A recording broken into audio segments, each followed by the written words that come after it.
बिस्मिल्लाहिर्रहमानिर्रहीम। आज दो केसेस थे, तोशाखाना वाला और एक अलखाद ट्रस्ट वाला। दोनों में जेल ट्रायल को हमने चैलेंज कर रखा था और वो उसके लिए रिपोर्ट्स मांगी गई थी कोर्ट ने। अभी नैब की रिपोर्ट तो आई है, लेकिन फेडरल गवर्नमेंट ने जो रिपोर्ट देनी थी वो अभी तक नहीं आई। वो उन्होंने कहा है आज हम आपको रिपोर्ट दे देंगे और कल के लिए आर्गूमेंट्स के लिए रख लिया गया है। आज के केसेस की ये पोजीशन है। मेरा ख्याल है कि ये अभी जबकि हमारे वकला नेशनल असम्बली का इलेक्शन भी लड़ रहे हैं, आज अदालतों को ताउन करना चाहिए। डे टू डे हियरिंग हो रही है। नैब के हज़ारों की तादाद में, सैकड़ों की तादाद में केसेस पेंडिंग पड़े हुए हैं। नैब की कोर्ट सारा दिन छोड़ के अपने बाकी केसेस उठ के तो वो सारा दिन जेल में बैठी होती है। ऐसे लगता है कि उनके पास सिर्फ एक केस करने का है या दो केस करने का है, बाकी कोई केसेस नहीं है। तो इससे तासुर मिलता है कि जिस तरह इदारे मिल के एक पॉलिटिकल विक्टिमाइजेशन का शिकार कर रहे हैं इमरान खान को और पीटीआई के लोगों को, इसी तरह अदालतें भी इसी तरह मुतासिब हैं और उनसे मरूब हैं या अंडर प्रेशर हैं, जिसकी वजह से वो भी सारा दिन अपने सारे केसेस छोड़ के वो जेल में बैठी होती है। सर, ये इलेक्शन लड़ रहे हैं सलमान अकरम, उसके मुताबिक ये इलेक्शन इस वक्त सिर्फ तो पैसे का और वक्त का ज़िया है। क्या पाकिस्तान तरीके साहब अब भी ये समझती है कि बाकी वक्त का ज़िया है, और जिस तरह से आप लोग कहते हैं कि कुछ सिलेक्टेड हैं जिनको इक़्तिदार तक पहुंचाने के लिए दरवाजे खोले जा रहे हैं, तो क्या ऐसा ही है?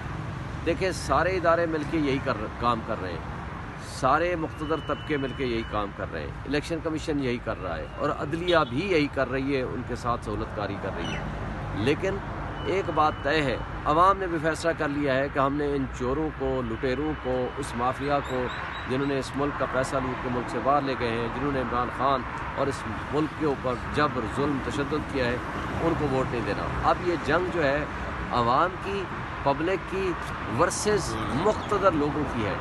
यानी एक वो जो ड्राइंग रूम में बैठ के पॉलिसियाँ बनाते हैं और एक वो जो वाकई अवाम है, जेनुअनली फील्ड में मौजूद है। ये उनके दरमियान जंग है। उन्होंने भी फैसला किया है कि हमने इनको नहीं आने देना, तो इसलिए हम तो अवाम के साथ खड़े हैं और अवाम, इमरान खान अवाम के दिलों में बसता है, उनके दिलों में रहता है। तो जो कुछ ये करने लगे हैं, ये अंसार अब्बासी साहब की रिपोर्ट भी माजरत के साथ मैं कहूँगा ये भी बदनीयती पे मबनी है। वो ये चाहते हैं कि पीटीआई वाले मायूस होकर अपने घरों में बैठ जाएँ, उनके लोग बाहर ना निकलें, उनके लोग आकर के वोट ना डालें, ताकि उनको कन्फर्म हो जाए कि जनाब इनको तो इन्होंने तो जीतना ही नहीं है। हालांकि पूरी आवाम 90% पब्लिक आज इमरान खान और पीटीआई के साथ खड़ी है। इमरान खान के केसेस लड़ने वाले जो बुकला हैं मैक्सिमम इलेक्शन कंटेस्ट कर रहे हैं, तो अब अदालतों से रिक्वेस्ट कर सकते हैं कि केसेस 8 फरवरी के बाद रख लिए जाएँ ताकि आप लोग कैंपेन कर लें हल्कों में जाकर।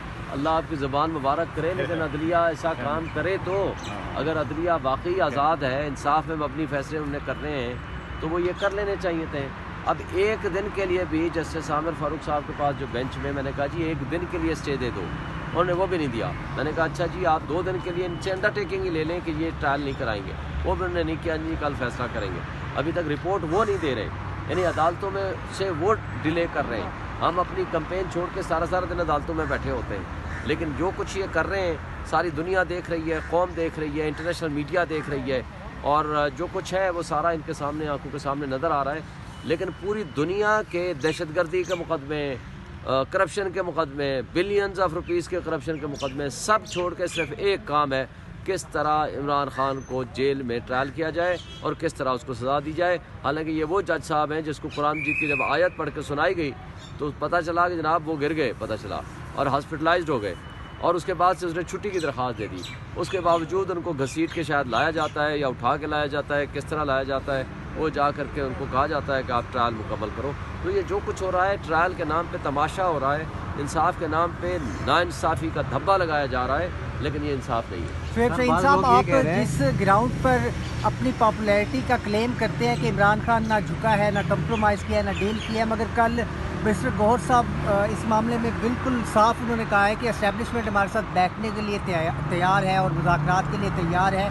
तो क्या आप डिफाइनिंग मोमेंट पे आकर कंप्रोमाइज़ करने के लिए और डील करने के लिए तैयार हैं इस वक्त? देखिए, पहली बात तो यह है कि गौहर साहब ने किस अंदाज में क्या गुफ्तगू की वो ख़ुद ही बता सकते हैं, उसको एक्सप्लेन कर सकते हैं। ज़ाहिर है वो पार्टी चेयरमैन है जिसको सुप्रीम कोर्ट ने गलत खिलाफ फैसला भी दिया, लेकिन मुझे नहीं पता अगर वो इसको इस कंटेक्स्ट में कह रहे हैं कि मैंने तो ख़ुद इसको 1 साल पहले कहा था कि हम इमरान खान या पीटीआई